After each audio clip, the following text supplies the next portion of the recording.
조금 더 컨텍스트가 복잡한 사진 하나 볼까요? 그러니까 이 사진은 매우 단순한 주제로 명료한 논리로 글을 쓰는 것과 비슷한 사진이에요. 이 사진은 좀 더 복잡합니다. 이 사진도 아실 거예요. 그죠? 퓰리처 사진전에서 다 나왔던 사진들이에요. 이 사진을 보면 이 사진이 텍스트입니다. 텍스트. 이 텍스트가 말을 하고 있어요. 무언가 우리에게. 어떤 감정을 전하고 있고요. 무엇인가 얘기를 해요. 그 이야기가 여러분들 각자에게 좀 다르게 또는 비슷하게 전해질 거예요. 어떤 감정이 생기나요? 마음속에서 이 사진을 보고 있으면 어떤 감정이죠? 네? 한번 말씀해 보시죠. 슬픔, 슬픈 감정, 안타까움. 예, 좀 고통스러워요. 이 사진을 보고 있으면 마음이. 왜냐하면 저 뒤에 보시는 이건 독수리인데요. 얘는 지금 식사 시간을 기다리는 거예요. 이 살아있는 고기를 먹지 않으니까 아직 움직이고 있는 이 아이가 죽기를 기다리고 있는 거예요. 이 아이는 죽어가고 있고요. 딱 이 사진은 그걸 보여주는 거예요. 저 뒤에 이렇게 보면 찌푸러진 사람이 살던 주거지의 흔적 이런 게 조금 보이고요. 그리고 사람이 아무도 없습니다. 이 화면 안에. 이 사진은 뭔가 말을 하고 있어요. 이 텍스트는. 그러니까 우리가 이 사진 자체를 보면서 해석을 할 수가 있어요. 어느 정도는. 그러나 그래서 이 사진을 보여주고 이 사진에 대해서 마음속에 어떤 느낌이 든다면 그 느낌이 왜 드는지에 대해서 에세이를 써와라 이런 과제를 줬다고 생각해 보죠. 이 사진을 보면서 그냥 쓸 수도 있을 거예요. 아마 그죠? 그렇지만 자료를 좀 더 찾아볼 수 있겠죠. 그러니까 그게 이제 콘텍스트를 찾아가는 길이에요. 만약 이 사진 밑에 설명이 달려있다고 가정해 보죠. 보통 사진 밑에는 캡션이 달립니다. 이 사진은 뉴욕타임즈에 최초 게재되어서 알려진 사진인데요. 뉴욕타임즈에는 캡션도 있었고 그리고 기사에 관련 내용들이 들어있었기 때문에 사람들은 그걸 알 수 있었습니다. 그러니까 이 텍스트는 처음부터 문자로 된 콘텍스트를 알려주는 정보를 같이 달고 나왔어요. 몇 가지 사실들을 이야기를 하면요. 이 사진이 찍힌 시기 1990년대 중반이에요. 이 사진을 찍은 장소 아프리카 수단 지역입니다. 그 당시 수단 지역의 상황, 군인들 사이에 유혈 충돌과 부족 간의 범죄로 인해서 무정부 상태, 내전 상태에 있었습니다. 이 사진을 찍은 작가는 30대의 젊은 남자였고요. 그리고 수단이 왜 무정부 상태였냐에 대한 설명은 기사에 좀 나오죠. 원래 사진이 게재되었을 때. 원래 거기 군사 독재 정권이 있었는데 군인들이 들고 일어나서 그 정권을 타도를 했어요. 그 혁명을 한 거죠. 그러고 나서 혁명군 내부에서 대립이 생기면서 자기들끼리 내전을 벌이게 됩니다. 수십만 명이 나라 밖으로 도망치고요. 수십만 명이 나라 안에서 난민 상태에 있었습니다. 이런 정도가 이런 정도의 콘텍스트를 알고 이 사진을 보면 처음에 이 사진을 그냥 봤을 때 드는 것과는 좀 더 다른 느낌이 들 수 있습니다. 그래서 이 사진이 신문에 나가고 나서요. 그 다음 날부터 뉴욕타임즈가 마비됐습니다. 신문사가. 업무를 볼 수 없게 됐어요. 왜?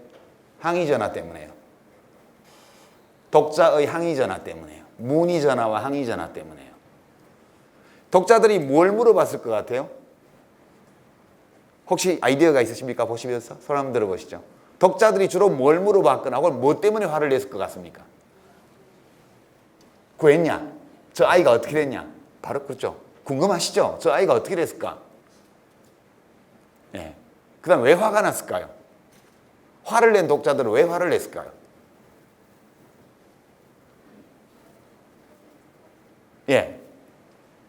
저걸 보면서 사진을 찍고 있냐 이거예요. 어저께 우리 영화감독 배창호 씨가 지하철에 추락을 했는데 본인이 이제 전동차 들어오는 걸 보고 피해서 다행히 이제 목숨을 건졌습니다.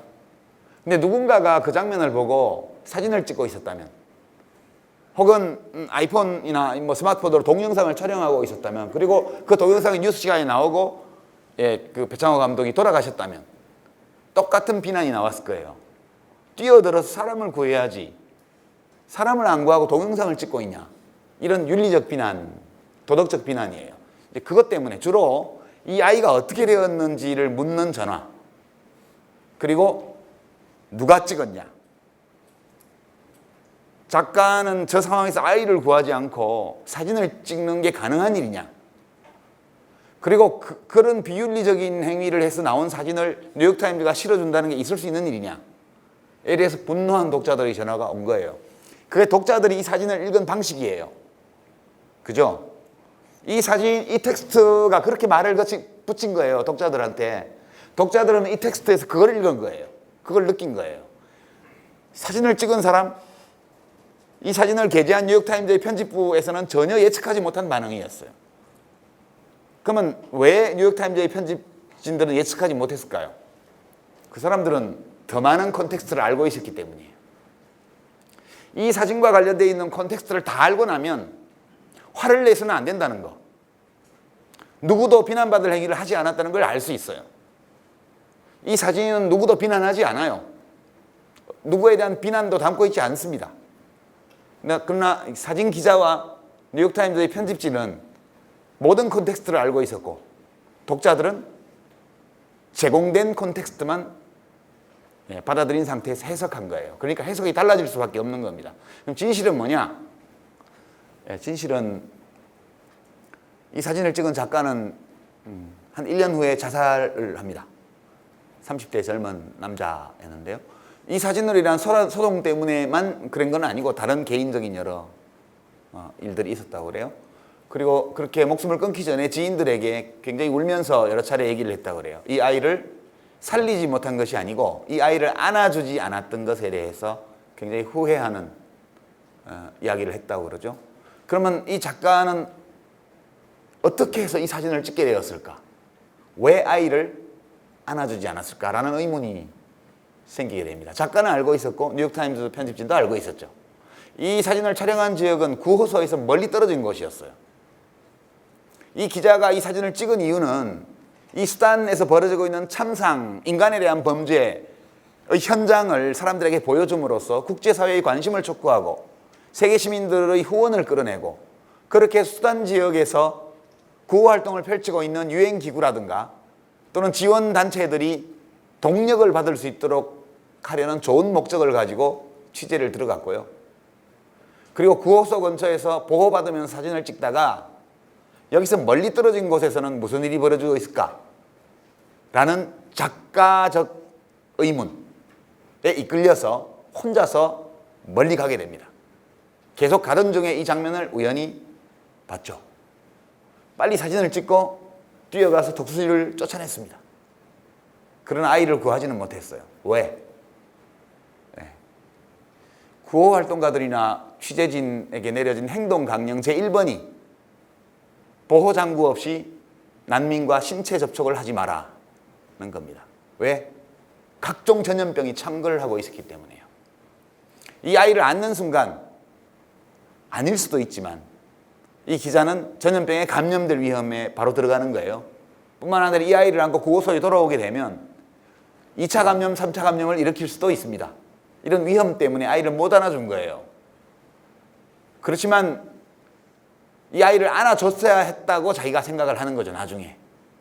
왜냐? 그래서 우리들의 이성은 당신이 옳은 일을 했고 적절한 행동을 했다라고 이야기를 하지만 우리들의 도덕적 재능 또는 사회적 본능이 우리로 하여금 이 아이를 안아주지 않은 것에 대해서 회한을 가지게 해요. 우리 인간이 그런 존재거든요. 제가 이 사례를 가지고 온 것은 콘텍스트를 모르면 텍스트를 해석할 수 없다는 거예요. 또는 해석할 수 있는 경우에도 원래 이 텍스트를 생산한 사람이 말하려고 했던 것과는 다르게 해석하게 된다는 거예요. 그래서 콘텍스트를 제대로 전달하지 않으면 텍스트 속의 콘텍스트를 제대로 전달하지 않으면 그 텍스트가 내가 전하고자 하는 것을 다른 사람에게 제대로 전하지 못한다는 뜻입니다. 이 점을 제가 어떤 글을 가지고 와서 같이 보려니까 너무 좀 눈이 답답하고 그래서 똑같은 원리니까요. 사진을 가지고 와서 말씀드렸습니다. 그럼 누가 잘못했냐? 이 사진과 관련해서는 뉴욕타임즈가 잘못한 거예요. 처음부터 사진과 관련된 설명을 제공할 때 이러한 이 도덕적 자책감, 이 작가에게도 또 독자들에게도 있을 수 있다는 것을 생각을 하고 그 문제, 그 의문을 미리 해소해주는 콘텍스트를 포함시켜줬어야 돼요. 그걸 하지 않으면 굉장한 오해를 부르게 됩니다. 이제 그 점을 여러분께 강조해서 말씀드리고요.